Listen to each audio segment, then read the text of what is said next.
And welcome back. Well, are you headed out of town soon? I wish. Yeah, it's always fun to escape the cold and snow. But before you travel, there are a few things that you need to know that might just save your life. Yeah, Dr. Deborah Manjoney is the medical director of the Wisconsin Vein Center at MediSpa. She's here with more on the risks of long car and airplane rides and a few simple steps that could prevent a serious, even deadly problem. Yeah. And we've hired our model cameraman, Dave, to show us those things. Right. Yeah, he's a good model, right? He absolutely is. Deep venous thrombosis, DVT, is really a very dangerous condition that people need to be aware of.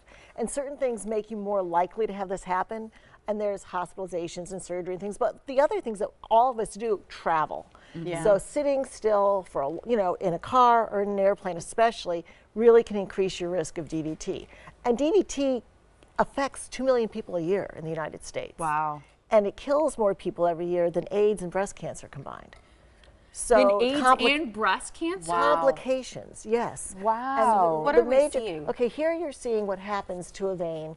The normal vein is on your left as you're looking at the screen. And then on the right, you have a clot occurring in the thigh, making the lower leg unable to be drained because veins are trying to put the blood back up to the heart.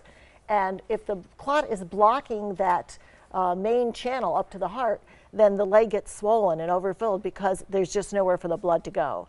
And so that's what one of the biggest signs of, and here you see the one on the left. Yeah. On your left as you're looking at it again. And the leg gets swollen. And so when you have one leg that's swollen after a trip, you really have to be very concerned that this could be a sign of a deep venous thrombosis. So no matter where you are, if you're in the United States or if you're in Europe after a flight, you need to get that evaluated.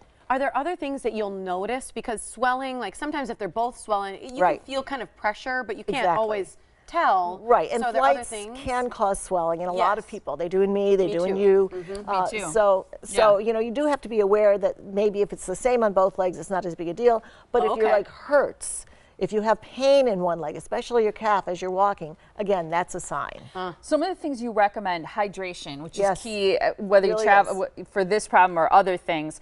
Walking around during travel breaks, if you can. You see the people walking the aisles on flights. A baby aspirin before you leave, as long as that's okay with your doctor for whatever reason. Won't hurt. Yeah, okay. Leg exercises, which brings us to cameraman Dave. Right, and so when you're seated on a plane and you're really confined and they're not letting you get up and move around, there are some things you can do, and you should do them hourly if possible. That was what Dave's starting to do is some leg lifts, so knee lifts, and then some knee extensions where he actually stretches his leg out. Stretch it out, Dave. Keep the person in front of you. They like that on the plane too. If there's enough room there.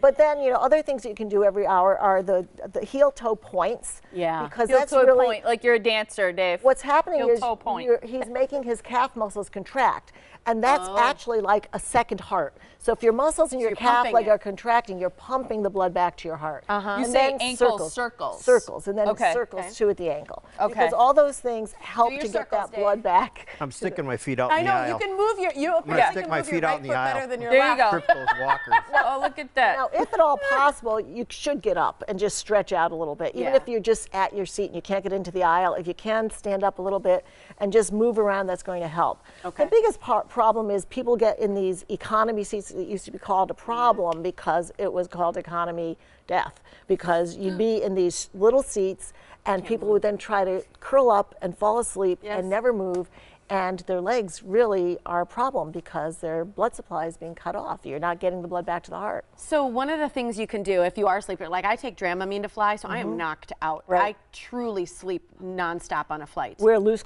fitting clothes, number one. If you can, wear graduated compression stockings. Now, these are so much more widely available and they're so much more comfortable than they were before. Just get knee-high athletic ones. So, well, and that's what I asked you during the break, because I've wore compression stockings for long flights and my feet will swell up more. Yes, and I've had the same problem happen. If you're wearing a knee-high and it's too tight just below the knee, that's almost a tourniquet effect. Yeah, it's like so a band. Then you're defeating the whole purpose of it. So if that's what's affecting you, get the athletic type that are really like an athletic sock, only all the way up to the knee, and it's got graduated compression, which means it's a little tighter at the ankle, a little looser at the calf, so there's a graduated pushing in of the blood, but also the gradient of pressure is up, so the veins are carrying the blood back up to the heart. So Dave's tube socks probably work really well. Well, Hey, I got black ones today.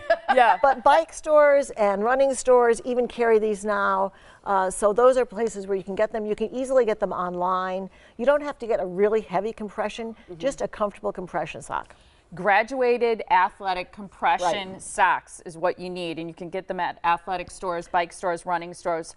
Real quick, varicose vein treatment's often a medical problem, which means that it's usually covered by health insurance, which is great. And varicose veins are one of the pre-existing conditions that can make DVT more likely as well. Okay, so get it evaluated. A lot of companies do require a 6 week to 3 months of compression hose trial before treatment, so keep that in mind. If you'd like an evaluation for your vein problem, be sure to call the Wisconsin Vein Center and MediSpa, where they're experts at evaluating it and treating vein problems. The phone number is 262-746-9088, or go to wimedispa.com for more. An important conversation. And all of those exercises are in diagrams on our website from your website. And on our website. If you go to ours, there'll be a link to that. Yes, So you can see all those diagrams on how to do them. Thanks, Dave. Way to go. Look Right, good. keep moving. Great model. Yeah. There you go, Dave. There you go. I like it. All right.